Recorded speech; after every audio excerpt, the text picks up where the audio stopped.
One thing people always want to know is, how do you even know your catalytic converter is on the way out? Most cars don't just announce, hey, I'm about to cost you $1,000. There are signs, but they're frustratingly subtle sometimes. Let's start with the check engine light. It's everyone's least favorite dashboard buddy. But when that pesky thing flips on and you get codes like P0420, that's a giant red flag for the catalytic converter. Not always, but disturbingly often. You might notice your car suddenly smells like rotten eggs. Seriously, it's like someone just left a hydrogen sulfide bomb under the hood. That's the smell of sulfur. And it's almost always your catalytic converter struggling or failing to turn those nasties into less offensive gases. Another huge pain, loss of power. You're on the freeway, you stomp the gas, and the car just sighs. Acceleration is weak, slow, or it feels like the engine is gasping for breath. It's your converter choking the exhaust flow. I've had people ask, what about my fuel mileage? Yes, when your fuel economy plummets and you start clocking 12 mpg when you're used to 22, you might want to check under the car. A clogged converter will absolutely torch your wallet at the pump. Sometimes your car just sounds different, like noisier and weird at idle. There's a rattling, metallic noise. That's pieces of the honeycomb inside the converter breaking apart. It literally sounds like rocks jangling in a coffee can down there. Let's talk about emissions tests.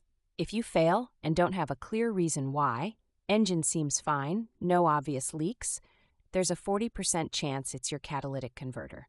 These things are the gatekeepers for keeping you legal, especially in places with strict emissions requirements. If your car has trouble starting, stalls a lot, or hesitates even when you feather the throttle, don't just blame the cold or bad gas. A failing cat can easily bottleneck your engine enough to throw off the entire ignition process and mess with performance. A sneaky sign is overheating. Your engine or undercarriage can get way hotter than normal. Sometimes you'll even see the converter itself glowing orangey red after a drive. Which? Not good.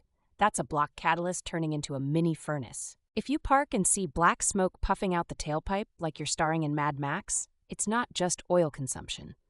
Excessively rich fuel mixture, unburned hydrocarbons, and a bad cat are the usual suspects. Tailpipe smoke is your car literally waving a white flag. A lot of people ignore small vibrations, but if the car is shaking more than usual, especially at idle, that can be traced back to the converter, creating uneven back pressure. It messes with the rhythm of your engine. It's not all in your head. Pro tip: take a rubber mallet, gently tap the converter when the car is cool. If it rattles more than your first bike, that's a bad sign. No fancy scan tool required, just your ears and some basic curiosity. It works about 75% of the time. Best step-by-step move if you suspect a failing converter? Get the codes read, do the mallet test, check for smells and rattles, and watch the temperature. The earlier you catch it, the less expensive the fix. Trust me, waiting never helps with these guys.